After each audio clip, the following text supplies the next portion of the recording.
Om Swastiastu, saudara selamat bertemu dalam perkuliahan kedua kita tentang dinamika Hindu Dharma Indonesia, akar keragaman filosofis dan ritual Hindu Nusantara, sesuai dengan silabus yang telah kita sepakati bersama pada pertemuan tentang dinamika Hindu Indonesia ini. Kita akan menelusuri bagaimana keragaman dari Hindu yang ada di Indonesia. Kita akan coba bersama-sama memahami bagaimana asal-usul dari penamaan-penamaan Hindu, mulai dari mengapa disebut dengan Hindu Dharma Indonesia, kemudian mengapa ada penamaan-penamaan Hindu seolah-olah seperti Hindu itu identik dengan nama daerah masing-masing. Mari kita lihat bersama dalam pembahasan selanjutnya. Ya. Jadi pertama kita akan berbicara tentang keragaman Hindu Nusantara. Mungkin ada orang yang bertanya ya, baik kita sendiri maupun bisa jadi umat lain, mengapa penyebutan Hindu di Indonesia dikelompokkan berdasarkan etnisitas pemeluknya? Ya, ini bisa kita lihat misalnya ada istilah Hindu Bali, Hindu Dharma Indonesia, ini yang sering kita dengar juga, Parisada Hindu Dharma Indonesia misalnya. Kita mendengar istilah yang resmi yaitu lembaga kita namanya Parisada Hindu Dharma Indonesia. Nah, kemudian pada saat yang sama Parisada Hindu Dharma Indonesia ini kemudian seolah membawahi ada Hindu di daerah-daerah yang lainnya. Misalnya ada Hindu di Sulawesi, kita mendengar istilah Hindu Toraja. Di Kalimantan Tengah kita mendengar ada istilah Hindu Kaharingan. Lalu di uh, Jawa Barat misalnya sekarang ini muncul istilah Hindu Dayak Sagandu.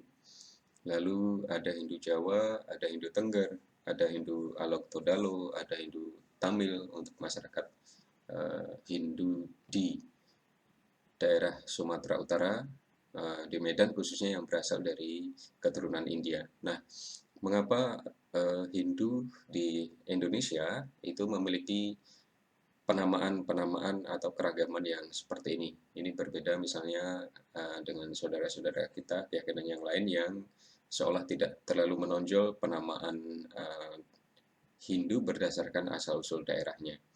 Nah, keragaman inilah yang kemudian nanti akan kita telusuri bersama dalam perkuliahan ini, yaitu diantaranya dengan menelusuri bagaimana perkembangan Hindu di Indonesia, ya, mulai dari masa uh, sebelum kemerdekaan, khususnya masa-masa kerajaan Hindu, kemudian bagaimana Hindu setelah Indonesia mencapai kemerdekaan, lalu bagaimana Hindu pada masa uh, era Orde Baru dan perkembangan Hindu terakhir pada masa era reformasi seperti yang kita lihat sekarang. Nah, saudara sekalian, untuk membahas ini sebenarnya banyak referensi yang akan kita gunakan yang membahas atau mendiskusikan perkembangan-perkembangan Hindu di Indonesia seperti yang sudah kita alami bersama sekarang ini. Anda sebagai generasi muda Hindu, ya, kita semua tentunya harus memahami bagaimana dinamika ini sehingga muncul istilah-istilah seperti yang tadi kita bicarakan. Nah, beberapa yang membahas tentang ini, referensi yang membahas terkait dengan bagaimana perkembangan Hindu pada masa lalu di zaman-zaman kerajaan Hindu, kemudian bagaimana menjelang kemerdekaan dan bagaimana adaptasi Hindu setelah masa kemerdekaan. Itu salah satunya misalnya di sini ada pendidikan agama Hindu untuk pendidikan tinggi, ini yang sudah uh, kita bagikan bersama referensinya. Kemudian ada buku lain yang penting yaitu From Lanka Eastward, The Ramayana and the Literature and Visual Art of Indonesia.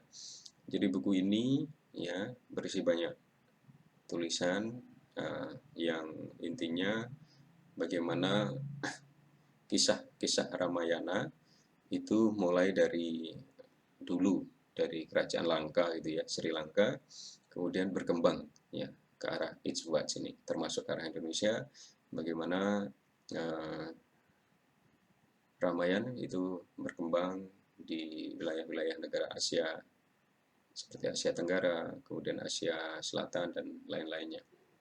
Jadi ini nanti akan menjadi salah satu pembahasan kita bagaimana bukti-bukti arkeologi, ya, bukti-bukti uh, literatur dan sebagainya, ya, sastra itu membicarakan bagaimana kerajaan-kerajaan Hindu berkembang pada masa lalu dan apa saja peninggalan-peninggalan yang masih kita warisi hingga sekarang.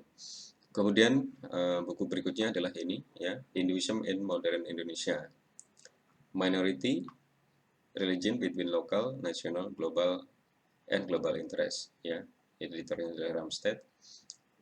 Ini buku ini membicarakan politik agama di Indonesia, bagaimana perkembangan-perkembangan kebijakan pemerintah terhadap kehidupan beragama itu akan berdampak secara langsung terhadap kehidupan masyarakat di Jawa dan Bali, yang khususnya nanti berdampak pula pada kehidupan umat Hindu, ya, yang berada di Jawa dan Bali. Bagaimana kebijakan-kebijakan ini berdampak sekaligus membentuk Hindu seperti yang nanti akan kita bicarakan lebih lanjut.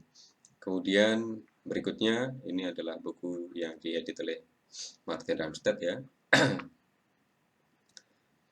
Hinduism in Modern Indonesia, ya. A minority religion between local, tadi ya, minority religion between local, national, global interest. Ini membahas bagaimana Hindu di zaman modern Indonesia. Nah, kemudian juga ini tadi sudah, ya, literaturnya ini Nurwardani dan kawan-kawan. Nah, buku-buku ini sudah kita jadikan literatur yang nanti bisa Anda pelajari bersama-sama sebagai tambahan dari perkuliahan kita.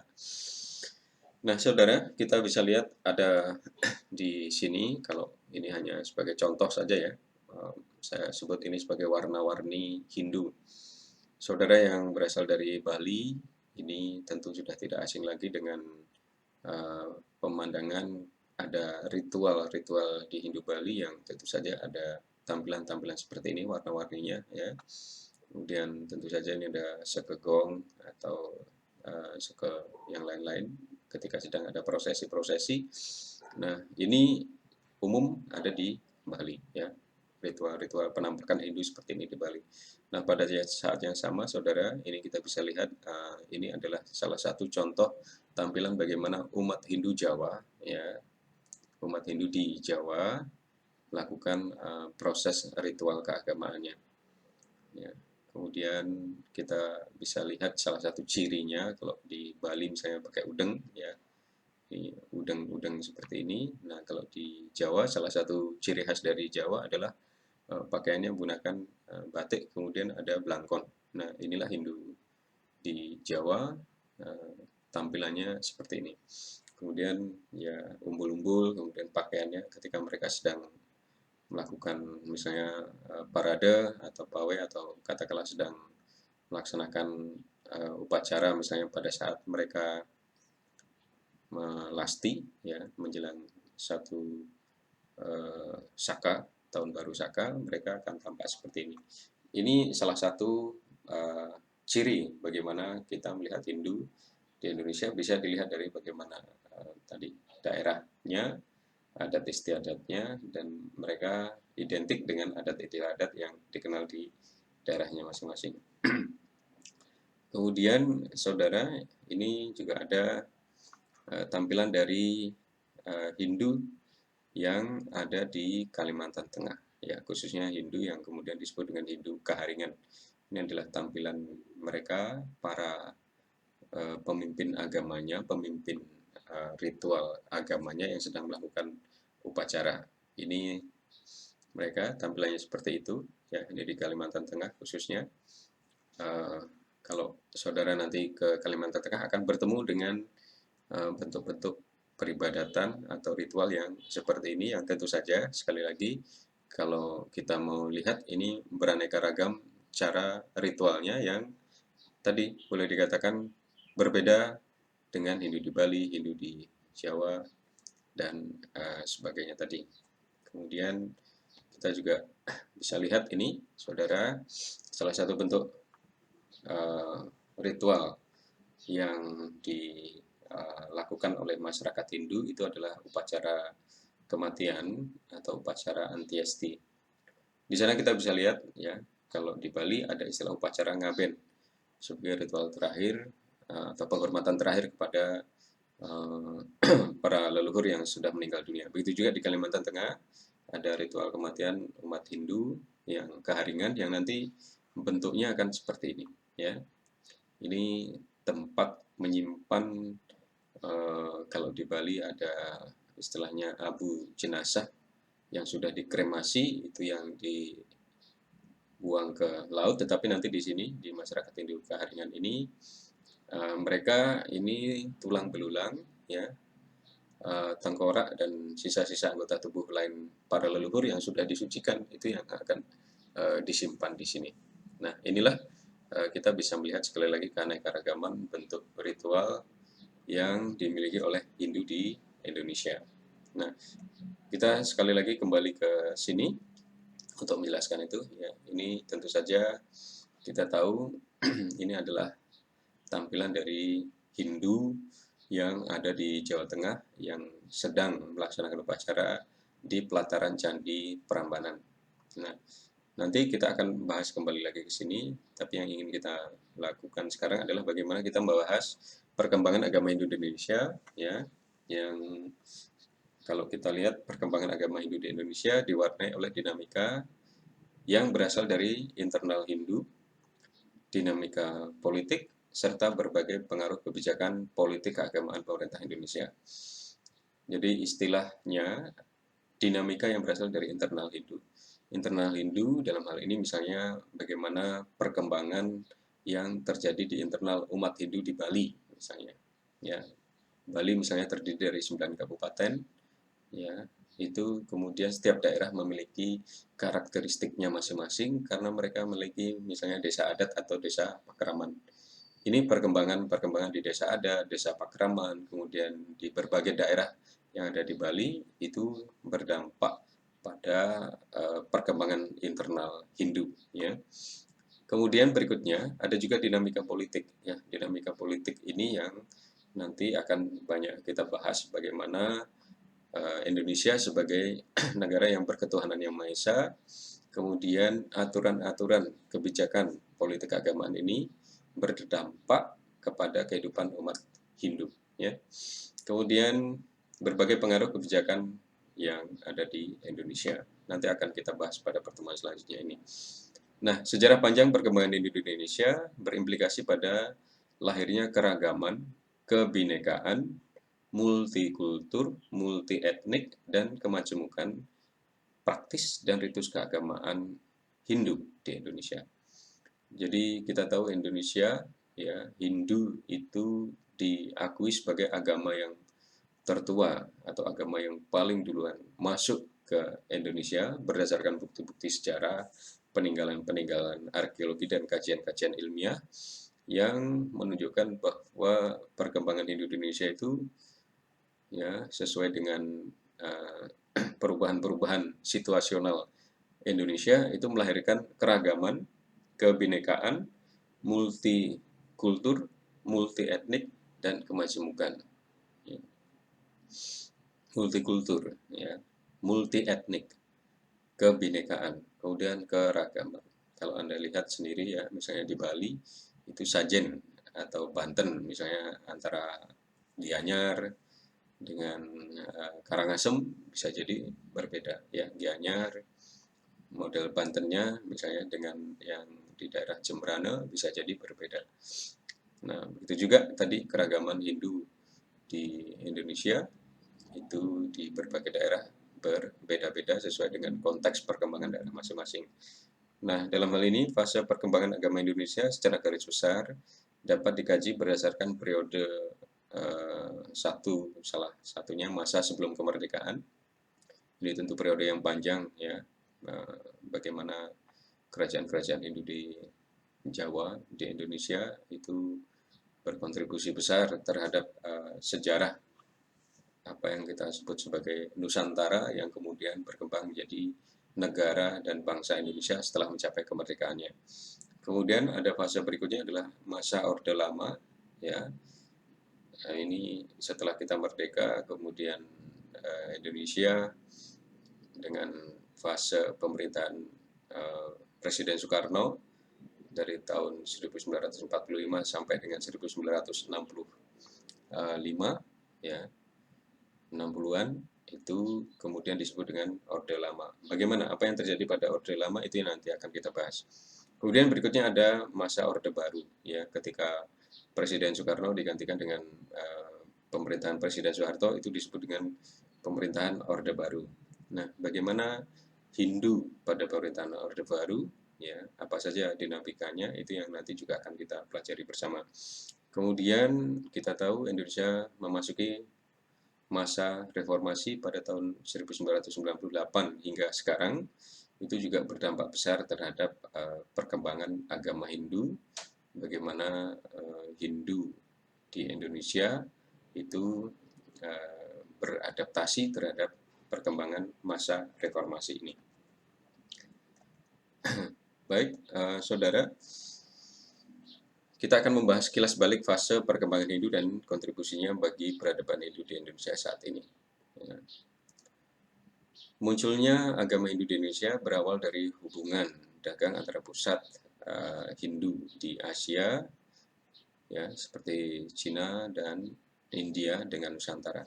Ya, kita berdasarkan sejarah, ya, kita tahu bahwa Hindu itu berasal dari India. Bahkan kita tahu agama-agama resmi semua yang diakui di Indonesia oleh pemerintah itu berasal dari luar dari Indonesia sendiri.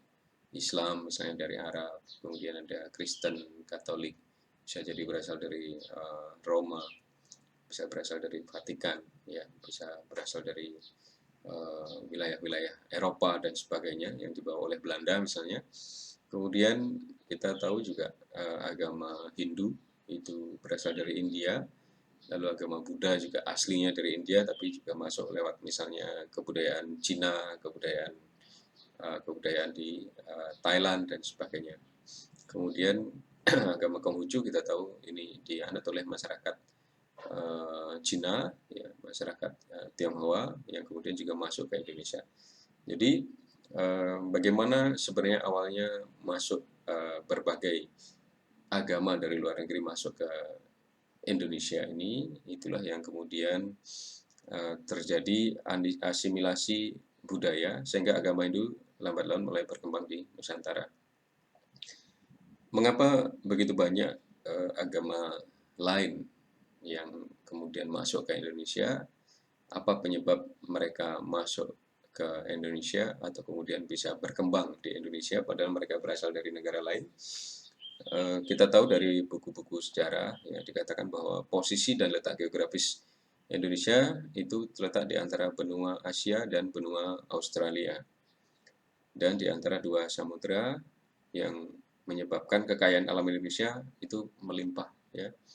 Kita tahu kekayaan alam Indonesia begitu melimpah, ya, di negara Khatulistiwa yang hanya memiliki dua musim, musim panas dan musim hujan, kemarau dan musim hujan. Ini menyebabkan hasil bumi kita, ya, hasil bumi di kepulauan-kepulauan yang waktu itu bernama Nusantara itu menjadi daya tarik bagi para pedagang, ya. Jadi Indonesia menjadi jalur perdagangan antar negara, kemudian berdampak pada adopsi sistem keyakinan yang dibawa oleh para pedagang. Sewajarnya kalau orang berdagang kemudian menetap, ya, di suatu tempat, lama-kelamaan sistem keyakinan, budaya, dan katakanlah agama yang dia miliki itu pasti juga akan dipraktekkan di daerah baru dan lama-lama ini diadaptasi atau bahkan dengan sengaja disebarluaskan, diajarkan di negara atau di wilayah baru tempat ia berdagang itu. Nah, kemudian bagaimana awalnya masuk agama Hindu ke Indonesia itu ada beberapa teori yang mungkin sudah pernah Anda dengar pada saat SMA, pembelajaran agama Hindu di SMA, yaitu ada teori yang namanya hipotesa Brahmana. Pertama, ini mengajukan gagasan bahwa Hindu dari kata Brahmana yang mempunyai peran paling besar dalam proses masuknya agama dan budaya Hindu di Indonesia. Ya, argumennya bahwa kitab Veda ditulis dengan bahasa Sanskerta yang hanya dipahami oleh kaum Brahmana. Kedatangan mereka diundang oleh para penguasa lokal yang ingin mendalami ajaran Hindu yang sebelumnya menganut animisme dan dinamisme. Ya, ini diprakarsai oleh Van Leer. Ya, ini yang mengajukan teori bahwa bisa jadi agama Hindu masuk ke Indonesia itu dibawa oleh para Brahmana. Mengapa? Ya karena kita tahu dalam Hindu ada catur warna, yaitu Brahmana, Ksatria, Waisya, dan Shudra. Nah, teori ini yang nanti akan masing-masing punya argumen, punya usulan yang kalau di Van Leer ini dikatakan kemungkinan besar para Brahmana yang membawa agama Hindu ke Indonesia. Kenapa? Karena agama Hindu, ya kita tahu kitabnya adalah kitab Veda, kemudian Veda ditulis dengan bahasa Sanskerta, padahal bahasa Sanskerta itu hanya dipahami oleh kaum Brahmana biasanya, dalam konteks ini kaum agamawan, kaum rohaniwan yang memahami kitab-kitab Veda. Karena itulah Van Leer mengatakan bahwa kemungkinan besar agama itu dibawa oleh para Brahmana ke Indonesia. Ya. Namun terdapat juga sanggahan ya terhadap hipotesa ini, mengingat ada keyakinan ya di India, masyarakat India pada masa lampau bahwa para Brahmana tidak boleh menyeberangi lautan untuk mengajarkan agama kepada kaum di luar Brahmana. Jadi argumentasi atau teori bahwa para Brahmana ini yang mengajarkan pertama kali membawa agama Hindu ke Indonesia itu juga mendapat pertanyaan karena memang di dalam ajaran agama Hindu, khususnya dalam tradisi Hindu India pada masa lampau, itu ada keyakinan bahwa para Brahmana itu tidak boleh menyeberang laut, tidak boleh keluar dari India, tidak boleh keluar dari Bharatawarsha, istilahnya begitu, untuk mengajarkan agama ke masyarakat lain. Karena mereka yang ortodoks ini meyakini bahwa ada juga keyakinan bahwa agama, ya, ajaran Weda itu hanya bisa dipelajari oleh kaum Brahmana. Karena itu teori atau hipotesa ini juga mendapat argumentasi dari para sejarawan yang lain.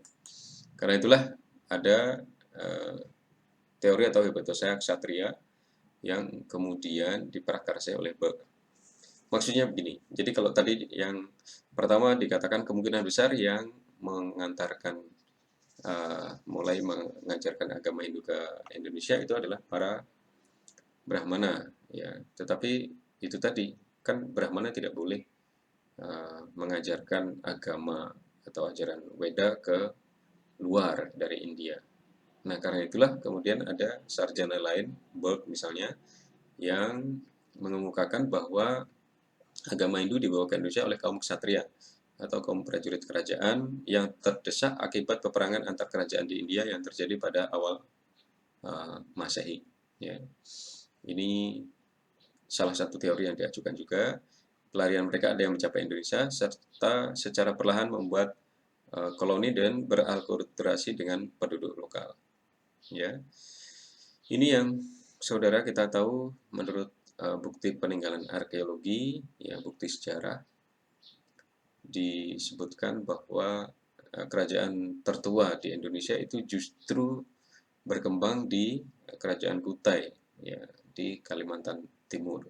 Itu ditemukan sebuah prasasti berupa yupa, di mana disebutkan di sana ada raja yang bernama Kundungga, kemudian keturunan yang bernama Mulawarman, itu melakukan korban suci, ya korban suci Dewa Prakeswara yang menyumbangkan ribuan sapi kepada para Brahmana. Nah, sistem kerajaan itu berarti sudah berkembang di Kalimantan Timur pada abad keempat itu. Ya. Nah, inilah yang kemudian memunculkan teori bahwa agama Hindu itu sebenarnya bisa juga awal mulanya berkembang itu diprakarsai oleh para ksatria, ya. Seiring semakin banyak masyarakat lokal yang menganut agama Hindu, pada perkembangan berikutnya akhirnya lahirlah kerajaan Hindu di Nusantara. Teori ini misalnya mengacu pada adanya legenda masyarakat Jawa tentang Aji Saka yang dikaitkan dengan asal mula lahirnya aksara Jawa. Ya, kalau kita sedikit belajar aksara Jawa, ya nanti di sana dikatakan uh, ada seorang raja gitu ya, yang kemudian bernama Aji Saka. Ya, Hono, Coroko, Doto, Sowolo, dan seterusnya, aksara Jawa bunyinya begitu. Itu menyangkut legenda seorang raja yang diyakini datang dari India, kemudian kedatangan inilah yang kemudian diabadikan menjadi aksara Jawa. Ini teori kesatria, ya. Tapi kemudian ada juga teori yang uh, lain yang mengungkapkan bahwa ada para pedagang, ya, para pedagang atau dalam Hindu disebut para waisya, itu yang memprakarsai, ya, berkembangnya agama Hindu di Indonesia dari India. Ya, menurut teori ini kaum Hindu dari kasta waisya, nanti kita diskusikan ya apa itu kasta dan sebagainya, kita akan bahas dalam pertemuan selanjutnya. Menurut teori ini, kaum Hindu dari kasta Waisya adalah yang paling berjasa dalam penyebaran agama Hindu di Indonesia. Kaum Waisya adalah mereka yang berasal dari kalangan pekerja ekonomi seperti pedagang dan saudagar. Para pedagang yang berasal dari India ataupun pusat-pusat Hindu lain di Asia banyak melakukan hubungan dagang dengan masyarakat atau penguasa pribumi dan secara perlahan memperkenalkan ajaran agama Hindu. Namun demikian, hipotesa ini dipertanyakan pula, mengingat biasanya para pedagang dan pekerja ekonomi dalam tradisi di India gitu ya, tidak menguasai ajaran-ajaran Weda secara mendalam. Nah, inilah yang kemudian juga dipertanyakan. Kalau para pedagang itu biasanya tidak banyak ilmu agamanya gitu ya, tidak semendalam kaum para Brahmana. Itulah yang kemudian juga dipertanyakan. Kemudian ada teori atau hipotesa sudra. Teori ini menduga orang-orang yang tergolong dalam kasta sudra, ya, yang membawa agama Hindu ke Indonesia. Ya. Kasta sudra adalah mereka yang dianggap sebagai orang buangan. Ingat, ini teori yang ditulis oleh agama sejarawan agama lain, sehingga mereka bisa saja menggunakan istilah-istilah seperti ini, ya, kasta dan sebagainya. Kaum sudra ini diduga datang ke Indonesia bersama kaum waisya atau ksatria. Karena datang dalam jumlah yang sangat besar, kaum sudra inilah yang telah memberikan andil paling besar terkait masuknya agama Hindu ke Indonesia. Ini ya asumsinya sama seperti sekarang ini ya. Kalau istilahnya zaman sekarang kan ada TKI ya, tenaga kerja Indonesia yang sengaja dikirim atau mereka memang mencari kerja di luar negeri, di luar Indonesia, tetapi kemudian para pekerja inilah yang berdampak atau memberikan pengaruh kepada agama Hindu di Indonesia karena mereka menyebarkan, kaum sudra pekerja ini menyebarkan ajaran agamanya. Ya, ini kemudian menjadi pertanyaan lagi. Di Hindu kan istilahnya kaum sudra atau para pekerja itu kan seringkali tidak memahami ajaran agamanya. Tidak semendalam kaum Brahmana. Nah, karena itu kalau kemudian diduga para sudra yang menyebarkan agama Hindu ke Indonesia, ini tentu masih menjadi pertanyaan. Nah, saudara, ini tadi adalah teori-teori bagaimana dugaan bagaimana awal mula masuknya agama Hindu ke Indonesia. Terlepas dari adanya teori-teori ini, ya, tentu saja bisa jadi keempat-empatnya teori ini saling berkontribusi, ya. Tapi kita juga mestinya memahami ini dari peninggalan-peninggalan arkeologi, bagaimana hubungan India dengan Indonesia pada masa yang lalu. Nah, apa saja dampak atau pengaruh dari masuknya kerajaan atau pengaruh ajaran India Hindu ke Indonesia, nanti kita lihat dalam perkembangannya bagaimana kerajaan-kerajaan di Indonesia secara garis besar berkembang. Nanti kita akan pelajari dalam pertemuan selanjutnya, akan kita bahas agar videonya tidak panjang. Demikian untuk pertemuan pertama ini, saudara. Nanti kita akan lanjutkan, simak terus lanjutan dari paparan ini untuk mengingatkan kembali kita bagaimana Hindu di Indonesia berkembang. Ya, sekali lagi perkembangan Hindu yang merupakan agama tertua ke Indonesia berkembang menjadi besar pada saat masa kerajaan Majapahit, menjadi Nusantara, gitu ya, kejayaan Nusantara pada masa itu. Lalu ada perkembangan-perkembangan yang sedemikian rupa terjadi yang menyebabkan kemudian titik puncak kejayaan Hindu pada abad ke-15 itu seolah mencapai akhirnya, dan kemudian Hindu perlahan-lahan eh, menyusut para pengikutnya karena berkembangnya agama lain di Indonesia. Nah, sampai di sini kita akan pelajari bagaimana kelanjutan dari Hindu di masa kerajaan-kerajaan masa lalu dan kontribusinya kepada Indonesia menjelang kemerdekaan. Sampai bertemu pada pelajaran paparan selanjutnya pada video yang akan datang di bagian 2. Terima kasih. Om Santi Santi Santi. Om.